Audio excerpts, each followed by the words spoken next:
திமுகவிடம் ஆட்சி அதிகாரத்தை நீ கேட்கிற அளவுக்கு திருமாவளவனை, விடுதலை சிறுத்தைகளை வளர்த்த சமூகம் எது?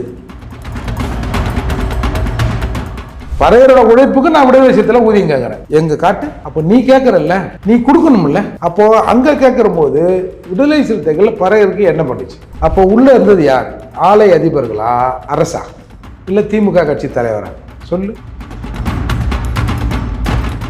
சாமி சொல்றாரு, ஸ்டாலின் அவர்கள் கொள்கையும் மது விலக்கு தான். ஸ்டாலின் அவர்கள் முதலமைச்சராக இருந்து கொண்டு தன்னுடைய ஆட்சி அதிகாரத்தின் கீழ் சாராயம், மது விற்க கூடாதுன்னு நினைக்கிறாரு. அதை மீறி யாரா சாராயத்தை விற்கிறது?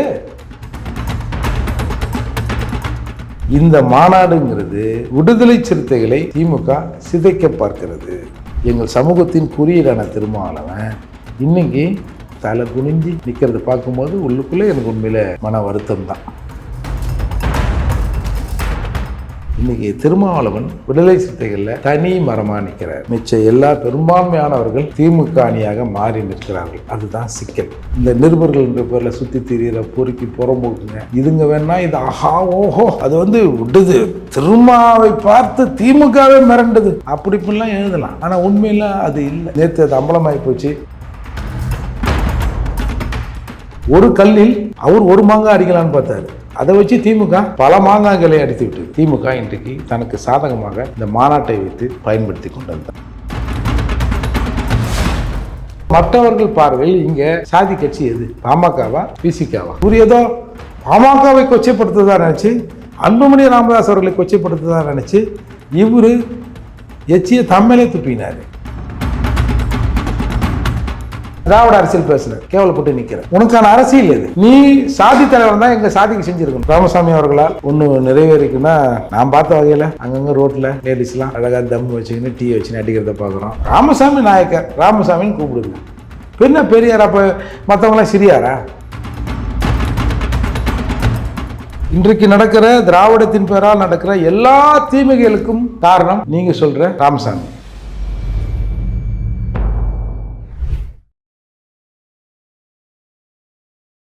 இளைய பாரதம் நேயர்களுக்கு வணக்கம்.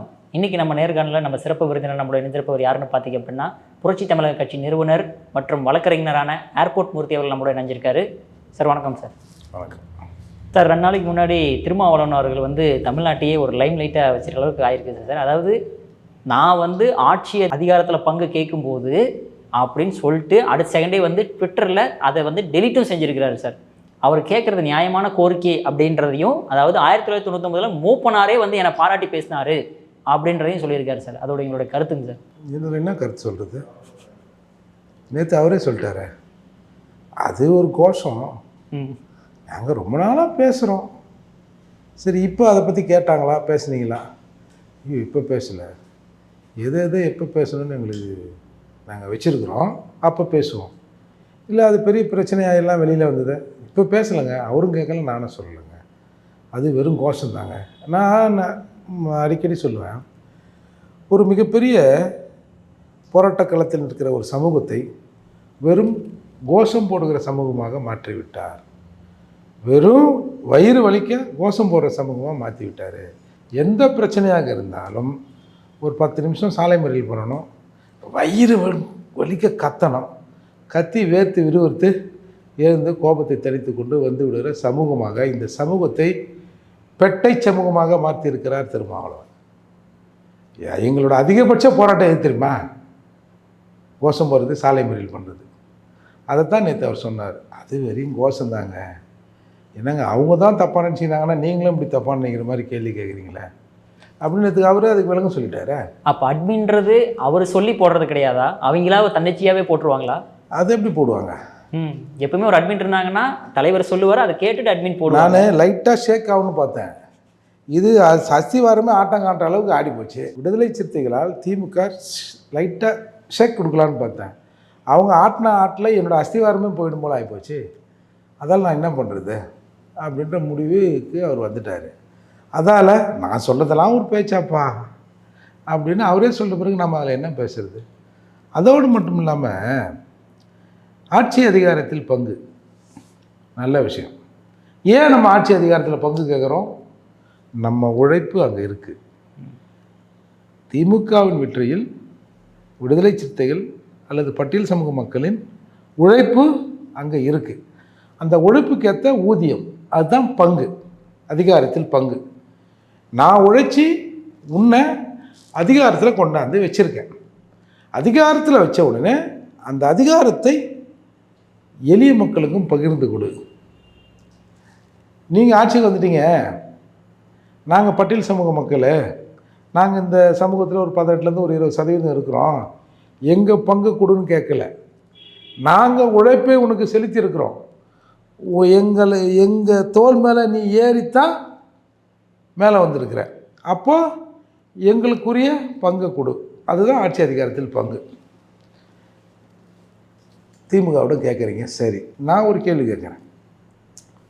திமுகவிடம் ஆட்சி அதிகாரத்தை நீ கேட்குற அளவுக்கு திருமாவளவனை, விடுதலை சிறுத்தைகளை வளர்த்த சமூகம் எது? எந்த சமூகம்? பறையர் சமூகம். பட்டியல் சமூகம் எப்படி பொதுவாக சொல்ல முடியும்?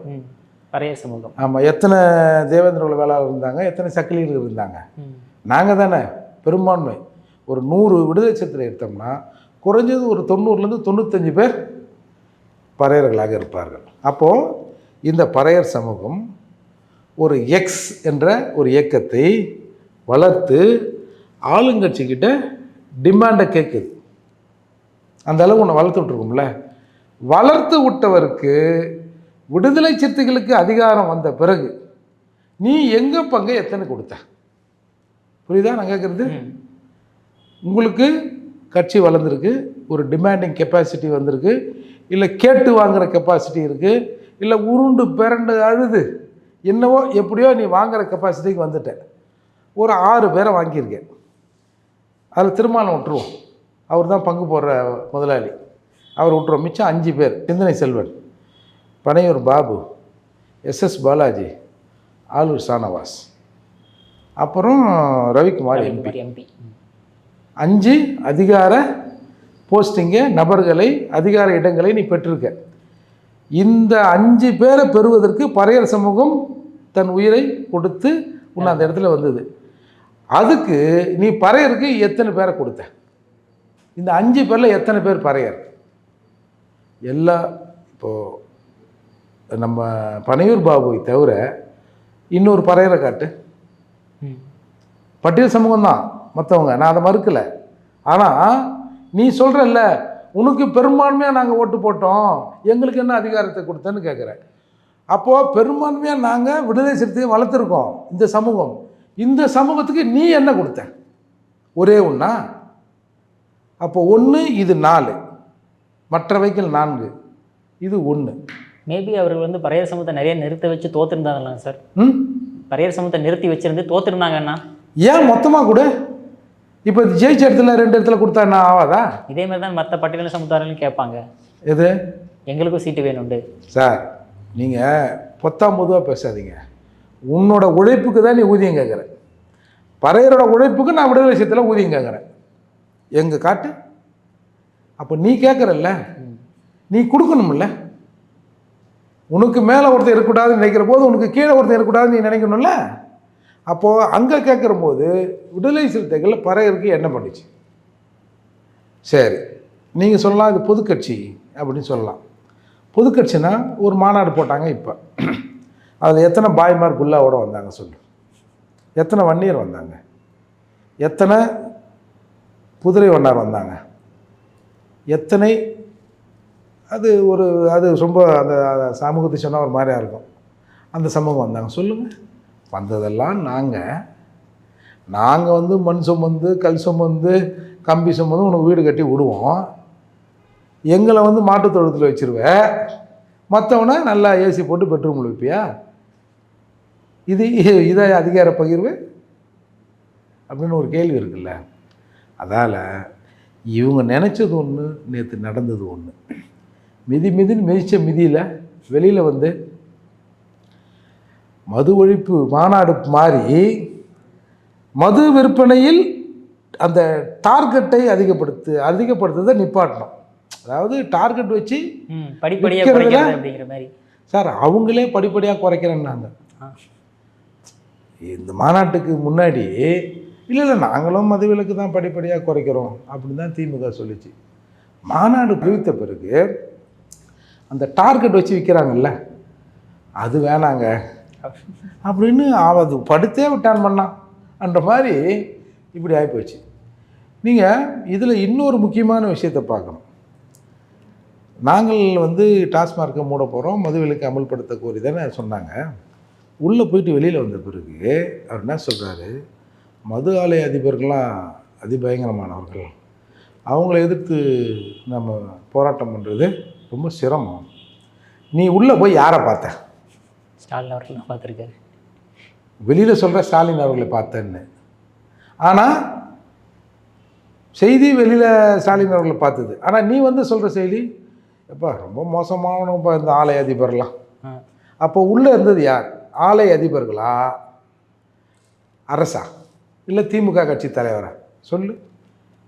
சரி, போன வாரத்தில் நம்ம மதுவிலக்கு ஆயத்துறை அமைச்சர் முத்துசாமி சொல்கிறாரு, ஸ்டாலின் அவர்கள் கொள்கையும் மதுவிலக்கு தான், அவரும் இந்த சாராயம் விற்கக்கூடாது, பிராந்தி விற்கக்கூடாதுன்னு தான் பார்க்குறாரு.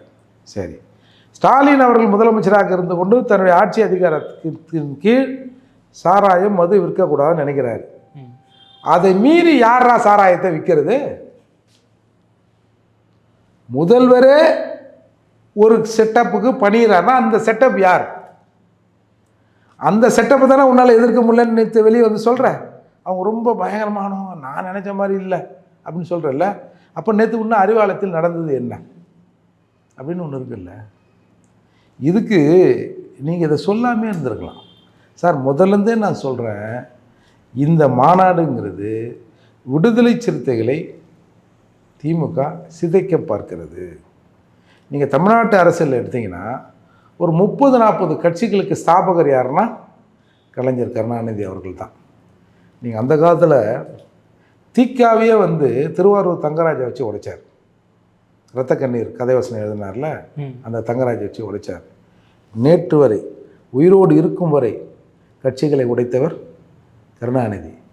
4 பேர் கூட்டணி பேசினான்னா செட் ஆகலன்னா போகும்போது 2 பேர் போவான், 2 பேரை பிடிச்சி வச்சுப்பார். இது கேட்டால் இது ராஜதந்திரம்னுவார். சரி, நீங்கள் என்ன வேணாலும் சொல்லுங்கள். அப்போது அப்பேற்பட்ட வலிமை கொண்ட, வக்கிரம் கொண்ட, மன்னிக்கணும், அரசியல் சாணக்கியத்தனம் கொண்ட திமுகவில் இவங்கெல்லாம் ஒன்றும் நடக்க முடியாது சார். இன்றைக்கி திருமாவளவன் விடுதலை சிறுத்தைகளில் தனி மரமாக நிற்கிறார். தான் செய்த தவறுகளால் திருமாவளவன் ஒத்தை பனை மரமாக ஒண்டியாக நிற்கிறார். மிச்ச எல்லா பெரும்பான்மையானவர்கள் திமுக அணியாக மாறி நிற்கிறார்கள். அதுதான் சிக்கல். அதற்கு ஒரு பயங்காட்ட போய் இன்றைக்கி அது பூதாகரமாக வெடித்து கொஞ்சம் நஞ்சை இருந்த கொஞ்சம் மரியாதை மானமும் போய் இன்றைக்கி தலை குனிந்து திருமாவளவன் இருக்கிறார். ஒரு சமூகத்தின் பிரதிநிதியாக பார்க்கப்பட்ட திருமாவளவன், எங்கள் சமூகத்தின் குறியீடான திருமாவளவன் இன்றைக்கி தலை குனிஞ்சு நிற்கிறத பார்க்கும்போது உள்ளுக்குள்ளே எனக்கு உண்மையில் மன வருத்தம் தான். ஆனால் அவர் தைரியத்தை பாராட்டலாமே சார். ஏன்னா ஸ்டாலின் அவர்கள்ட்டையே போய் மீட் பண்ணி மதுவிலக்கு மாநாட்டுக்கு அவங்க ஆட்களையே கூப்பிட்டுற அளவுக்கு வந்திருக்காரு. ஏன்னா ஆர்எஸ் பாரதி, டிவிகே சிலங்க ஒன்றும் பார்ட்டிசிபேட் பண்ணுறதாகவும் சொல்லியிருக்காரு. அதை நம்ம பாராட்டலாமே. ஆனால் அதாவது இந்த டிரைவிங் கற்றுக்கணும்னா டிரைவிங் ஸ்கூலில் நம்ம ஓட்டுற மாதிரி தான் இருக்கும். பக்கத்தில் பார்த்துருக்கீங்களா? அவன் ஒரு பிரேக்கு கிளச்சை வச்சுருப்பான், ஸ்டேரிங் மட்டும்தான் நம்மகிட்ட இருக்கிற மாதிரி இருக்கும்.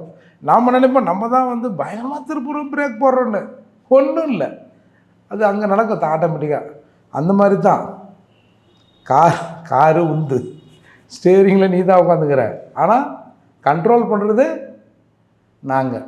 மாநாடு உண்டு, மக்கள் உண்டு, அதை கண்ட்ரோல் பண்ணுறது நாங்கள். தப்பி தவறி நீ யாரையாவது கூப்பிட்டு அவன் தமிழக அரசை கண்டிக்கிறோம் அப்படின்னு சொல்லும்போது எங்களை இப்படி பார்க்கணும். மேடை ஏறி வரும்போதே என்னடா அது ஆர்எஸ் பாரதியும் டிகே சிலங்கோனும் உட்காந்துக்கிறாங்க, என்னத்தை பேசுறதுன்னு அவன் வேறு ஏதாவது பேசி, ஆமாம் ஆமாம் அறிஞர் அண்ணா அந்த காலத்தில் மத்திய அரசை வலியுறுத்தினார், ஆர்டிக்கிள் 47 படி வலியுறுத்தினார். அதே கொள்கையில் இருப்பவர் கருணாநிதி. கருணாநிதி மதுவிலக்கை நடைமுறைப்படுத்த விரும்பினார். ஆனால் கருணாநிதியும் சில பேர் பணிய வைத்து பல ஆலைகளுக்கு உரிமை வாங்கி விட்டார்கள், அவரை ஏமாற்றி விட்டார்கள். அதே கொள்கையில் ஸ்டாலின் அவர்களும் இருக்கிறார். ஸ்டாலின் அவர்கள் கொள்கையும் மதுவிலக்கு தான். நம்ம முத்துசாமி ஐயா கூட அதை சொன்னார். ஆனால் அவரையும் சிலர் பணிய வைத்து இன்றைக்கு நாட்டில் சரக்கை விற்று கொண்டு இருக்கிறார்கள். அவர்களை நான் மென்மையாக அவர்கள் முகம் பார்த்து வணங்கி கொஞ்சம் பாருங்கள், நிறைய வெள்ளப்புடவை ஆகிப்போச்சு இன்னும் கூட சொல்ல முடியாத நிலைக்கு வந்துட்டு, ஸ்டாலின் அவர்களை தொடர்ந்து உதயநிதி அவர்களுக்கும் மதுவிலக்கில் நாட்டம்தான். ஆனால் நிர்வாக சிக்கல்னு ஒன்று இருக்குது. அதால் நாங்கள் உங்கள் கிட்னியை பறித்து, உங்கள் லிவரை பறித்து, உங்கள் கிட்னியை கெடுத்து, உங்கள் லிவரை கெடுத்து தான் நாங்கள் பொழப்பு நடத்தணும், அரசாங்கத்தை நடத்த வேண்டிய கட்டாயத்தில் இருக்கிறோம். அதால் நாங்கள் விருப்பப்பட்டு உங்கள் கிட்னியை கெடுக்கலை, உங்கள் வாழ்க்கையை கெடுக்கலை, உங்கள் தாலியை அறுக்கலை, விரும்பி நாங்கள் சாராயத்தை வைக்கலை.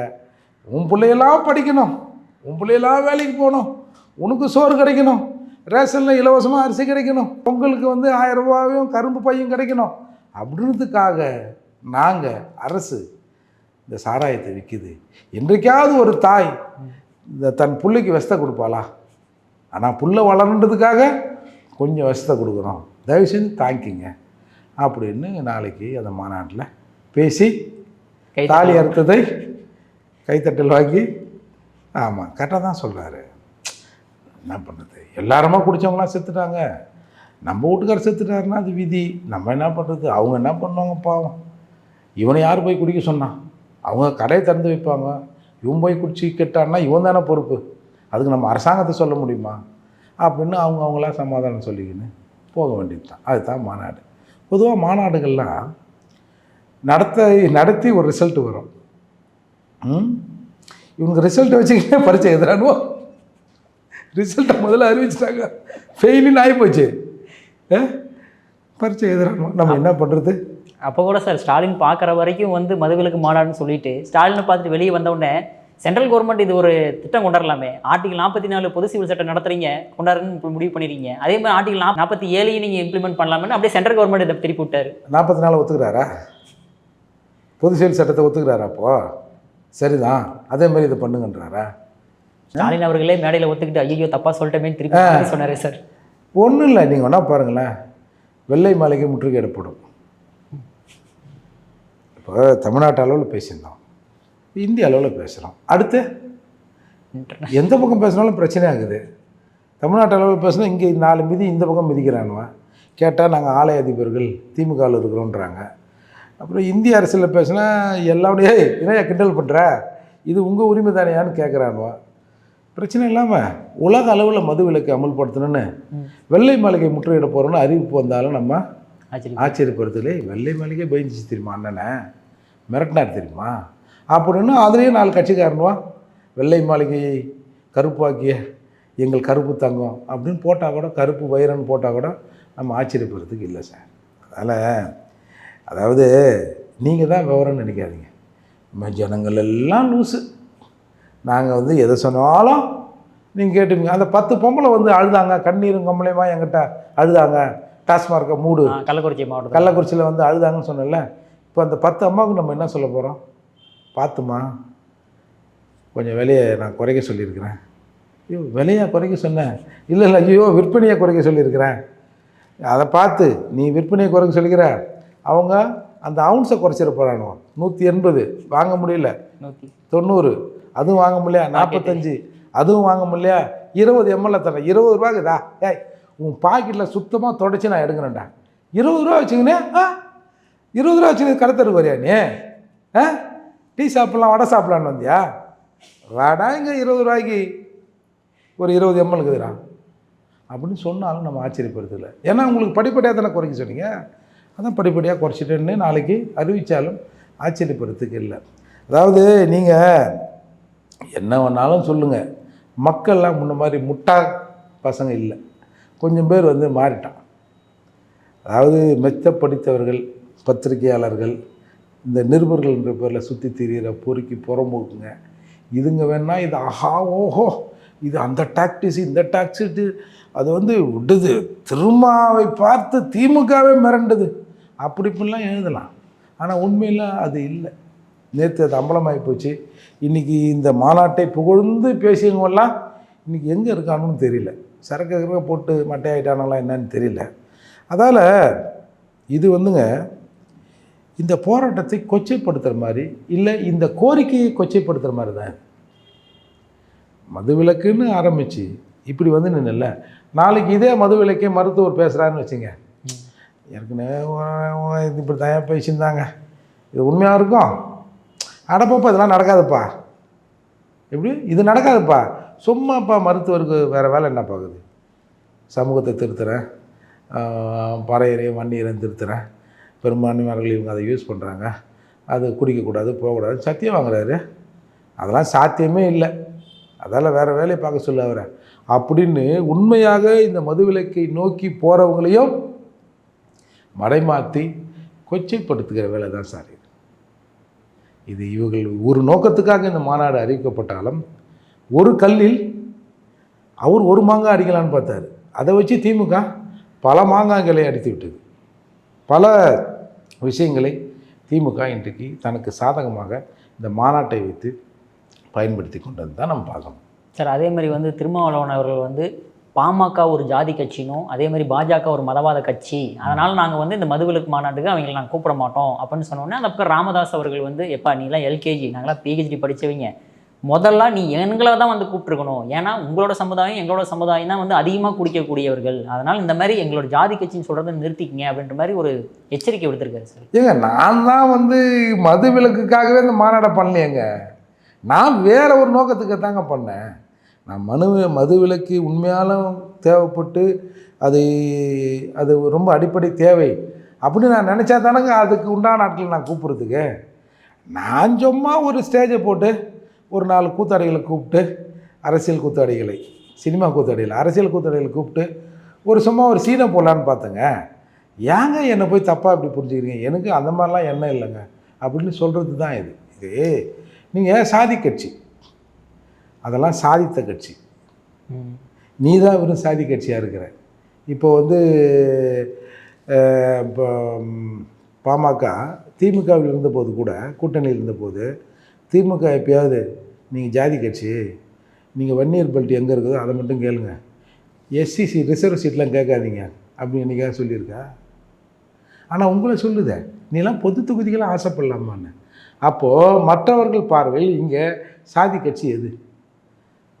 பாமகவா விசிகாவா? அது அந்த சாதிக்காக சாதித்த கட்சி. நீங்கள் இப்போ எந்த கட்சியாக இருக்கட்டும் சார், இப்போ டிடிவி தினகரன் சாதி கட்சியா? அவர் என்னைக்காவது சாதி கட்சின்னு சொல்லியிருக்காரா? டிடிவி பின்னால் யார் அணித்தல் இருக்கார்கள்? ஓபிஎஸ். இன்றைக்கி இபிஎஸ் கூட சொல்லுங்கள். இப்போ அண்ணாமலை அவர்களுக்கும் இபிஎஸ் அவர்களுக்கும் ஒரு விஷயத்தில் கிளாஸ் ஆகுதுன்னாங்கல்ல, அதெல்லாம் பேசித்தானே ஆகணும். அது என்ன விஷயம்? அந்த இதுதானே. அப்போது இப்போ சீமான் சாதி பார்த்து என் முன்னாடி எவனும் வராதன்றான். ஆனால் சீமானின் சாதியை எத்தனை பேர் ஆய்வு பண்ணான்? இவர் அவராக இருப்பார், இல்லைப்பா இவராக இருப்பார்ப்பா. அப்போது தமிழகத்தில் அந்த போக்கு. இப்போ சமத்துவ மக்கள் கட்சின்னு சரத்குமார் வச்சுருந்தார், சமத்துவமாக எல்லாருமா இருந்தாங்க, பெரும்பான்மை யார் இருந்தா? அவங்க சமுதாயம் மட்டும்தான். நீ வந்து சாதியை சொல்லி என் கூட எவனும் வராத, சாதி சொல்லி வந்தீங்கன்னா நாளைக்கு எவனா ஒருத்த சிகப்பா அழகாக வந்து இந்த சாதிக்காரன்னா அவன் முன்னாடி ஓட்டுருவேன். அதால் சாதியை பார்த்து எங்கூட வராது, கொள்கையை பார்த்து எங்கூட வாடினேன். கொள்கையை பார்த்து எத்தனை பேர் முன்னாடி ஓடி வந்தான் சொல்லு? எத்தனை பாய் வந்துட்டான், எத்தனை வந்து வன்னியர்கள் வந்துட்டாங்க, எத்தனை முதலியார், எத்தனை செட்டியார், எத்தனை கோனார், எத்தனை தமிழர், எத்தனை தெலுங்கு, யார் வந்தா? நாங்கள் தானே வந்தோம், பறையர் தானே வந்தோம். அப்போது இங்கே எல்லாருமே அறிவிக்கப்படாத சாதி பேக்ரவுண்ட் கொண்டவங்கள் தான். ஒரு கட்சியின் தலைவர் என்ன சமூகம்னு பார்த்து பல பேர் அந்த கட்சி கூட இருப்பாங்க. அது தேசிய கட்சிகளில் வேணால் அது விலக்காக இருக்கலாமே தவிர, மாநில கட்சிகள் அதுதான். ஒரு காலத்தில் வந்து திமுக என்ன கட்சின்னாங்க? நாயுடு கட்சி சொன்னாங்களா இல்லையா? திகாவை என்ன சொன்னாங்க? அதே நாயுடு கட்சின்னு தானே சொன்னாங்க. அப்போ எதை வச்சு? அப்புறம் ஒரு கட்டத்தில் என்ன சொன்னாங்க? முதலியார் கட்சின்னாங்க திமுகவை. ஏன்? நம்ம பாரதி கூட சொன்னார்ல, ஒரு காலத்தில் முதலியார் கட்சின்னாங்க, நாங்கள்லாம் அப்படி இருந்தோம், எங்களை இப்போ ஒரு நாயம் மதிக்க மாட்டேங்குது அப்படின்னு சொன்னாரா இல்லையா? அப்போது என்றைக்காவது அவர்கள் இது முதலியார் கட்சி சொன்னாங்களா? இல்லையே. ஆனால் அதில் பெரும்பான்மை யார் இருப்பாங்க? நம்மளால் இருக்க, அப்போ நம்மளால் இருப்போம். அப்படி அதுதான் இயல்பு. அப்படி இருக்கிற போது இவர் ஏதோ பாமகவை கொச்சைப்படுத்துதான் நினச்சி, அன்புமணி ராமதாஸ் அவர்களை கொச்சைப்படுத்துதான் நினச்சி, இவர் எச்சியை தம்மலே துப்பினார். இப்போ சாதி கட்சி இல்லைன்னு சொல்கிறார். இப்போ சரிப்பா எப்பா அவர் சாதி கட்சி இல்லைன்றாரு, இதெல்லாம் செட் ஆகாது அப்படின்னு அந்த ஒரு பெரிய சாதியாக இருக்கிற நாங்கள் விசிகாவிலேருந்து விலகிட்டா இவர் என்ன ஆவார்? ஏங்க நானும் வந்துடுங்க, நீ சேர்த்துங்க அப்படின்னு திமுகவில் தான் போய் சேரணும். இல்லை இப்படி சொல்லுவோமா? இந்த சாதி மட்டும் இல்லைனா திமுகவில் மாணவரணி பொறுப்பில் இருந்தவர் திருமாவளவன். நான் சொல்லலை, உடனே எல்லாரும் வில்லேஜத்துலாம் இப்போ ஒரு கூலிப்படை வச்சுக்கிறாங்க. இவங்களே ஒருத்தருக்கு கூலிப்படை, இந்த கூலிப்படை இதுக்கு கீழே ஒரு கூலிப்படை வச்சுக்கின்னு இந்த கமாண்ட் போடுறதுக்கெல்லாம் ஒரு கூலிப்படை வச்சுருக்கிறாங்க. உடனே வந்து கதறுவானுங்க. மாநாட்டில் சொன்னார் நம்ம முதல்வர் திருமாவளவன் திமுக மாணவர்களிலிருந்து எங்களுக்காக பிரச்சாரம் பண்ணார். இன்றைக்கி கூட்டணி கட்சி தலைவர் என்ற முறையில் திமுகவாக பிரச்சாரம் பண்ணுறாருன்னு யார் சொன்னான்? மாநாட்டில் நம்ம தலைவர் முதல்வர் ஸ்டாலின் அவர்கள் தான் சொன்னார். இந்த லாஸ்ட்டாக நடந்த மாநாட்டில். அப்போல்லாம் உங்களுக்கு வந்து நான் ஒரு தடவை எப்பா அவர் திமுக தம்பான்னு ஒரு ஆதாரத்தை காட்டேன். திட்டக்குடி தேர்தலில் அவர் நிற்கிறார் சார் ஃபஸ்ட்டு. அப்போ நிருபர்கள் கேட்குறாங்க, நீங்கள் என்ன திமுக உறுப்பினரான்னு. அதாவது சின்னம் வந்து திமுக சின்னத்தில் நிற்கிறதால அந்த அர்த்தத்தில் கேட்டோடனே அவர் ஒரு பழைய திமுக உறுப்பினர் அட்டையை காட்டி ஆமாம் நான் திமுக தான்னு காட்டினார். ஐயோ அவங்க கேட்டதுன்னா நீ காட்டினதுனே மானம் போச்சு. அது பேப்பரில் ஆமாம் நான் திமுக உறுப்பினர் தான்னு செய்தி வந்தது. அந்த செய்தியை நான் ஒரு இடத்துல எடுத்து காட்டினேன். ஆமாம் அவர் ஏற்கனவே சொல்லியிருக்காருங்கன்னு. உடனே அப்படி இப்படின்னு குச்சாங்க. இப்போது இந்த சமூகம் மட்டும் உன் பின்னால் அழிந்துடலைன்னா நீ எங்கேயாவது ஒரு மூலையில் ஒரு வட்ட செயலாளர், ஒரு வட்ட பிரதிநிதி, அண்ணா வாழ்க, கலைஞர் வாழ்க, வந்து ஸ்டாலின் வாழ்க, உதயநிதி வாழ்க, இன்பநிதி வாழ்க, துன்பநிதி வாழ்க, அப்படி தானே சொல்லி நின்றுருப்ப. அந்த நன்றி உனக்கு வேணாம்? அந்த நன்றி கொஞ்சம் கூட இல்லையே உனக்கு. நீ பாமகவை சாதி கட்சின்றியா? அந்த சாதிக்கு அந்த கட்சி செஞ்சுருக்கு. நீ என்ன செஞ்சுருக்க? சரி நீ சாதி கட்சின்னு கூட சொல்லாப்பா, பொது சமூக கட்சி தானே. முதல்ல தமிழ் தேசியம் பேசினேன் ஆரம்பத்தில். என்ன பிடிங்கிட்ட தமிழ் தேசியத்துக்கு? தமிழ் தேசியம் பேசுகிறவங்களாம் என்ன அங்கே பிடுங்குறான், மயிரை பிடுங்குறானா தனியாக நின்றுன்னு கேட்டேன். அடுத்து வந்து சாதி அரசியல் பேசினேன். சமூகம் அது இது, இந்த தலைமுறை தியாக தலைமுறை, அப்படி இப்படின்னு எல்லாத்தையும் பலி கொடுத்துட்டு மேலே வந்துட்டேன். தியாக தலைமுறைன்னு சொன்னேன். இந்த சாதிக்கு என்ன பண்ணேன்? ஈழத்தமிழர் அரசியல் பேசினேன். கொடுத்துட்டே காவு ராஜபக்சேவை சந்தித்து வந்துட்டு தமிழர்களை ராஜபக்சே வாழ வைப்பார்னு சொன்னிய. எப்படி? திமுக அந்த சாராய அதிபர்களை பார்த்து விட்டு வந்து திமுக மதுவுக்கு ஒரு ஸ்டாப் பிரேக் போடுன்னு சொன்னல நேற்று, அந்த மாதிரி பண்ணிய. இனி என்ன அரசியல் தான் திராவிட அரசியல் பேசுனேன். கேவலப்பட்டு நிற்கிறேன். உனக்கான அரசியல் இது. நீ சாதி தலைவர் தான் எங்கள் சாதிக்கு செஞ்சுருக்கணும். இல்லை பொது தலைவர் தான் இந்த தமிழினத்திற்கு தமிழ் சமூகத்துக்கு இதை செஞ்சுருக்கேன் ஒன்று சொல்ல பார்ப்போம். தமிழ் சமூகத்தின் நேரடி துரோகி திருமாவளவன். அவருக்கு அதிகாரம் கிடைச்சிருந்தா செஞ்சுருக்கலாமே சார். அவருக்கு அதிகாரத்தை தான் கேட்டால் இப்படி கொண்டு வந்து நிறுத்துறாங்களே தெருவில். அதிகாரம் எப்படி கிடைக்கும் சார்? எதிராளி கூட உன்னோட மிலிட்டன்ஸை பார்த்தா அவனுக்கு மரியாதை தருவான். ஒரு சண்டை போடுறதுக்கு நமக்கு ஒரு தகுதி இருக்கணும்ப்பா அவங்ககிட்ட. இல்லை அவனுக்கு நம்ம ஒரு மரியாதை கொடுக்கணும்னா எப்பா அவன் நிலையில் அவன் நிற்கிறாயா அப்படின் போது மரியாதை கிடைக்கும். நீ தான் நீ படுத்துடுறியா? உன் பாலிசியே வந்து படுக்கிற பாலிசியெல்லாம் இருக்குது. டபார்னு விழுந்துடுறியா? அப்போ எப்படி எதிராளி மதிப்பாங்க? இன்னைக்கு சொன்ன வார்த்தை அப்படியே நான் வெறும் கோஷம்தான் சொல்லிட்டேன்ல. அப்புறம் அந்த கோஷத்தின் பின்னால் இருக்கிற உண்மைக்கு அந்த ஒரு வலிமை தரணும் அப்படி எப்படி அவங்க நினைப்பாங்க? அந்த ஆள் வந்து ட்விட்டரில் போட்டார், நேர்லேயும் வந்து கேட்குறாரு, ப்ரெஸ் மீட்லேயும் சொல்கிறாரு, அந்த சமூகம் இதை உணருதியா? ஆமாம் அண்ணா எங்களுக்கு கொடுத்தாருண்ணா திமுக, நாங்கள்லாம் வந்துட்டாங்களா அப்படின்னு ஒரு பிரச்சனையாகுது. நம்ம ஏதாவது கொஞ்சம் கொடுக்குற மாதிரியாவது ஏதாவது பண்ணணுன்ற எண்ணமாவது அவங்களுக்கு வரணும். டபக்கணுன்னே நீ டபக்கண்டினா அப்புறம் எப்படி அவங்க யோசிப்பாங்க நம்ம கொடுக்குறதுக்கு? அப்புறம் எங்கேருந்து அரசியல் அதிகாரம் வரும்? உடனே நீ ஏன் சொல்ல நாங்களாம் முதல்வர் ஆக முடியாது? ஏன் இந்தியாவில் எந்த ஸ்டேட்லேயும் முதல்வர் ஆகலையா? மாயாவதி ஆகல 4 தடவை ஆகலையா? ஒரு 7-8 பேர் முதல்வர் ஆகிக்கிறான். பல பேர் துணை முதல்வர் ஆகியிருக்காங்க. அவரே சொல்கிறாருங்களே, எப்படி சாத்தியம்? தமிழ்நாட்டில் சாத்தியமே கிடையாது அப்படின்னு. எப்பா உன்னால் முடியாதுப்பா, உன்னால் முடியாதுன்றதுக்காகவே அந்த கோரிக்கையே தப்பு நடக்காதுன்னு எப்படி சொல்லலாம்?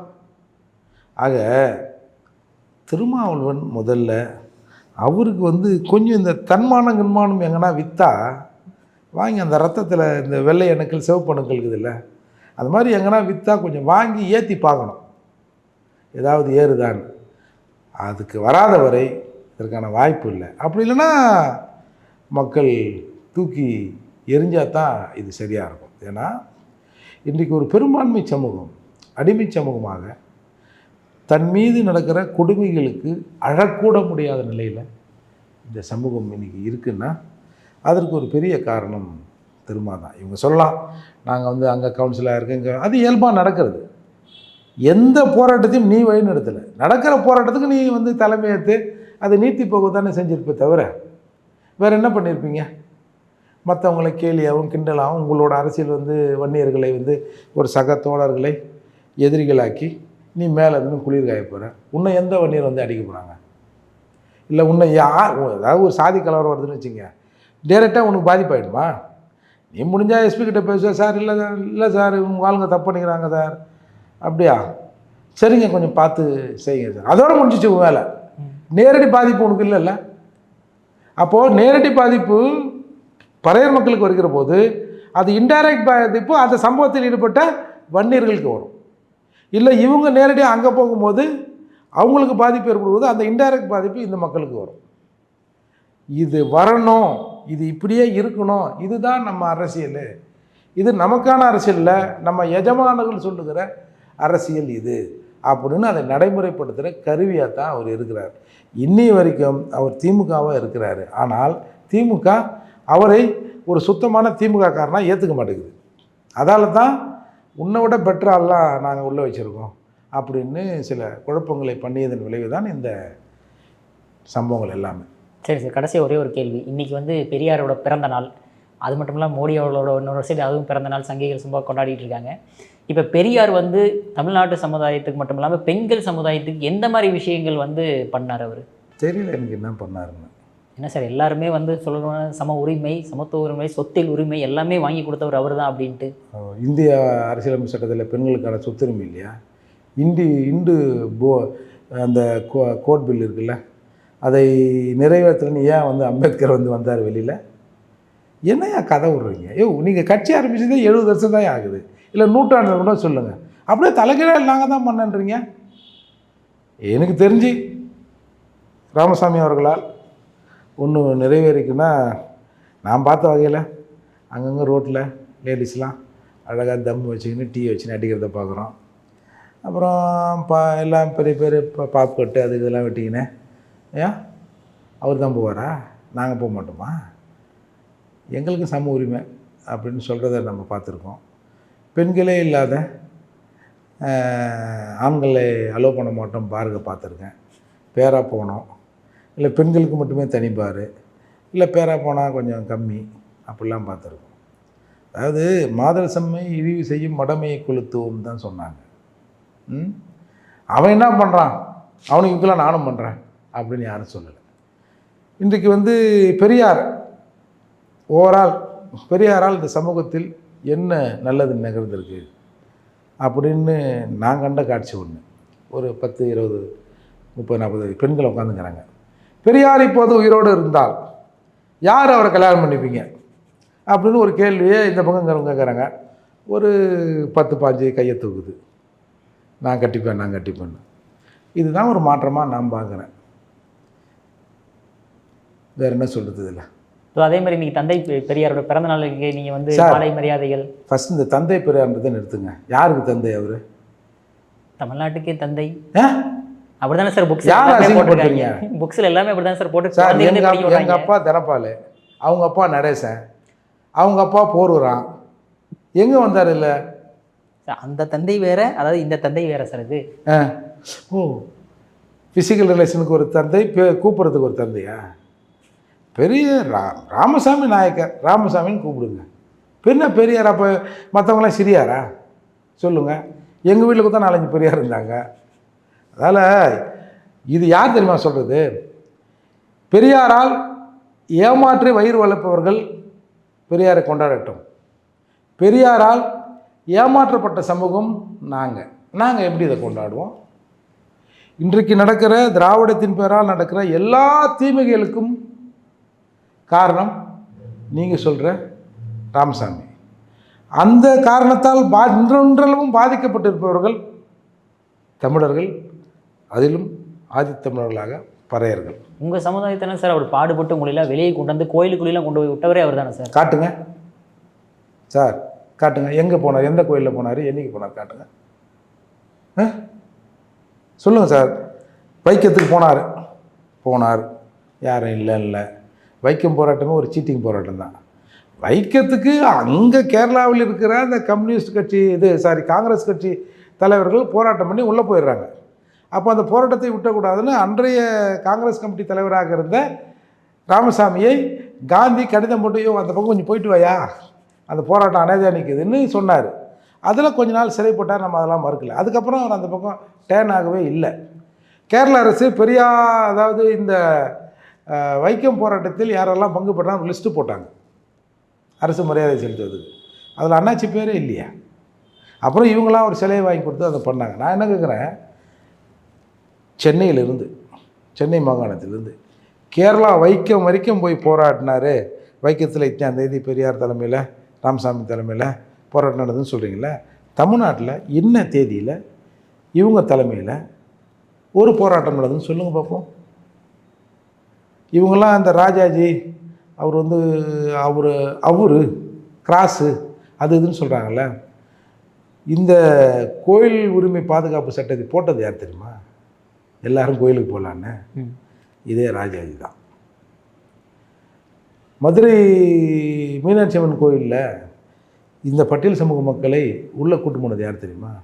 கக்கன், வைத்தியநாத ஐயர், இந்த மாதிரி போன்றவர்கள். அதில் பெரும்பங்கு முத்துராமலிங்க தேவருக்கு இருந்தது. வராலாவா பார்த்துருவோம் அப்படின்னு ஒரு காலத்தில் இருந்தாங்க. உடனே இது முத்துராமலிங்க தேவர் கேள்விப்பட்டு அந்த போராட்டம் பண்ணிக்கு நானும் வரேன்னு ஒரு கடிதத்தை கோயிலுக்கு போடுறாரு.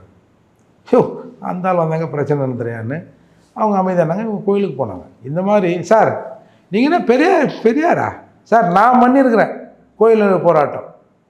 கரூரில் அருந்ததிய மக்கள் ஒரு ஊரில் கோயிலுக்குள்ளே அலௌடு இல்லை. நேராக நாங்கள் ஒரு ஆர்ப்பாட்டத்துக்கு போனோம். அப்போ எங்கள் பொறுப்பாளர் சொன்னார், ஏன்னா இந்த மாதிரி அருந்ததியர் பகுதி ஒன்றுன்னா அந்த கோயிலுக்குள்ளே சின்ன கோயில் தான் சார், ஒன்றும் மிக பிரமாண்ட கோயிலெலாம் இல்லை, ஒரு மீடியமான கோயில், உள்ளே விடமாட்டேன்ட்டு பிரச்சனையாக போச்சுன்னாங்க. சரி என்ன பண்ணால் இங்கேருந்து எவ்வளோ தூரம் நான் என்னென்ன ஒரு 10-15 கிலோமீட்டர் வரும், எட்ரா வண்டியை போவோம். அப்போ நேராக போனோம் அந்த ஊருக்குள்ளே. நேராக போய் நாங்களே கோயிலை திறந்தான்னு வச்சுங்க. அந்த உள்ளே திறந்து நேராக நானே மணி எடுத்து பூஜையை போட்டு ஜனங்களை வர வச்சு கொடுத்தேன். என்னை பெரியார் இருந்தாங்களா அப்போ. இங்கே நம்ம திருவள்ளூர் மாவட்டத்தில் சின்னமண்டலின் கிராமம்னு நினைக்கிறேன். அங்கே ஒரு எஸ்சி பெண் கோயிலுக்குள்ளே போனான்னு அடிச்சிட்டாங்க. அடித்து வெளியே தள்ளி பிரச்சனை பண்ணிட்டாங்க. நேராக போனோமே கோயிலுக்குள்ளே, கூப்பிட்றா பூசையை போடுறான். அப்போ நாங்கள் அந்த பெண்ணையும் கூட்டும் போய் அந்த ஜனங்களையும் எல்லாரையும் கூட்டும் போய் பண்ணோம். இதெல்லாம் சொல்ல மாட்டேறீங்க. ஒன்றுமே பண்ணாத ஆளை கோயிலோட போராட்டம் பண்ணாருன்னு எங்களை ஏமாத்துறீங்களே. அதால் ஏமாந்தவங்க எப்படி ஏமாத்தியவனை போய் நாங்கள் போட முடியும், பாராட்ட முடியும்? அதால் அவரால் வயிறு வளர்ப்பவர்கள் யாராவது அவரை தூதி போடுவாங்க. ஏன்னா இந்த வாழ்க்கையை நீ கொடுத்த வாழ்க்கை தான் சாமி, நீ தான் எங்களுக்கு ஏமாற்ற கற்றுக் கொடுத்த, உன்னால தான் நாங்கள் இன்றைக்கி நல்லா இருக்குன்றவங்க ஃபாலோ பண்ணட்டும். கடைசியாக மோடி அவர்களுடைய வாழ்த்துக்கள், நல்வாழ்த்துக்கள். ஏன்னா மீண்டும் மோடி வந்திருக்கார்ல, எல்லா உடல்நலம் சார்ந்த எல்லா விஷயங்களும் இறைவன் தரட்டும். அப்போ தான் நாம் சில விஷயங்களை சரியாக செய்ய முடியும். சில குறைகள்லாம் இவங்க சொல்கிறாங்க. அந்த குறைகளில் உண்மை இருப்பின் அது குறித்து ஆய்வு செய்து அந்த குறைகளையும் நீக்கி ஒரு நல்ல சிறப்பான ஆட்சியை தொடரணும்னு நான் கேட்டுக்கிறேன். Okay sir. ஸோ உங்களோட பொன்னான நேரத்தை இளைய பாரத நேரில் ஒதுக்குனதுக்கு மிக்க நன்றி சார்.